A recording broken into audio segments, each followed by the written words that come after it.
See how many Troy rushes here. They have everybody back to try to knock one down. 3-man rush. Chase going to step up in the pocket. Sets. Throws high into the air. It's up for grabs. It is juggled. He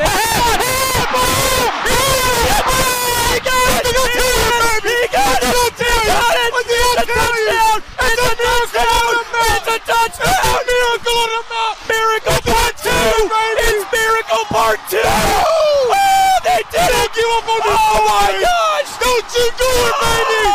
Don't you give up on these Mountaineers, baby! All right, we're so thrilled to be joined by the quarterback of the App State Mountaineers. What a year they've had so far. My goodness. Drama, all right? Can you guys ever just have like a drama-free game? Or is it going to be just wild down to the end every single week? Yeah, that's hilarious. It's been a wild 3 weeks thus far. So kind of want to get back to some normalcy. I agree with that. But, keeping my blood pressure high, that's for sure. Man, it's awesome, man. I was so happy for you guys yesterday. What a throw that you made there on the downfield Hail Mary. First of all, what yard line were you on? Because it was the most perfectly executed Hail Mary I think I've ever seen, especially knowing that you couldn't get it all the way to the end zone. Looking at it, I can see the field from where I'm at right now. We were just about the opposite 45, the opponent 45, or our own 45, sorry. And I had to be I probably threw it 52 in the air. I hit the 4-yard line, came out with it on a duck. I'm not going to lie to you. It was, it was duck season. I let it go about this high parallel to the sky. It looked like a punt, but just wanted to give my guy a chance. And Dalton Stroman, he's about 6'5", can jump. And like you mentioned, that's part of that play is it's not in the end zone. So therefore, hey, tip it. We have a rat player coming in the beginning. I'm sure, y'all have gone over this before in your playing days. Just keep that ball up and hopefully, you get a tip catch. It was amazing, man. And I was just so fired up for y'all. It felt like y'all had to win that game. Not because of anything, but just because of the weekend. I mean, game day's there for the first time, coming off an incredible win the week before at Texas A&M.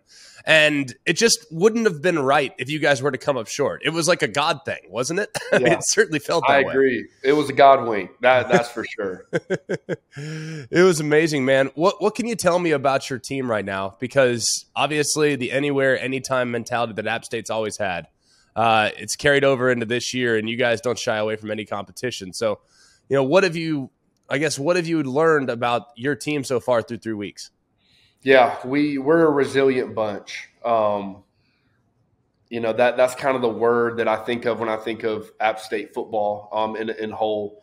Our coaching staff, trainer, support staff, we're resilient, and these 3 weeks have shown a lot about us, and we've touched on almost every situational piece of football in 3 games that I haven't experienced in 6 years, which is unreal. And so, our preparation has got to get better each week. And I think the maturity of our team will, you'll see that. Well, it doesn't get any easier. As James Madison comes to town, still have what is a ridiculously difficult schedule. You've played in the ACC at Clemson. You've been around. You've seen it all. What can you say about what you're currently seeing in the Sun Belt and just the quality of teams and the quality of players that you're having to face every week?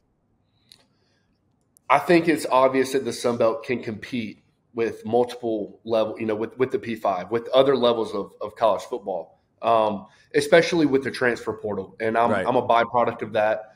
I'm a 2-time transfer. I was in the ACC twice. Now I'm in the Sun Belt, and I've played against ACC teams. Last week you played A&M. Got to play them back at Clemson. So I've seen, who they recruit, who we recruit, and then whoever's not playing, obviously, they want to go play. They transfer. They get an opportunity here at App State, Marshall, Coastal, teams like that. And they kind of, like myself, their career gets relit in a way. And so and they start having fun. They love ball again. And I think that this conference can compete with a lot of teams. Yeah, it's been really fun to watch. I think it's amazing because you and I are only 10 years apart, and yet you're still playing college ball, man. I love it. So are you like the old head in the locker room? Like, do they just bust your chops knowing that you're like 25 years old or just about 25 coming up here in January? Yeah, I'll be 25 in January. They absolutely do. You know, it'll be a random time too. I'll be in the training room. It's usually when I'm in the training room, I'm getting treatment, I'm getting needles. And old man Chase. They are. They're like, man, you Grandpa Chase over here, man. Like, it's hilarious. Oh, that's amazing, man. Well, I can't tell you how proud I am of you. You're doing an amazing job. Your team's playing great. We can't wait to have you back on. Let's do it after a nice, comfortable cruise win and not some late insane heroics next time. Sound good? Yeah, that sounds like a great plan, Greg. Thanks, Chase. Thank you.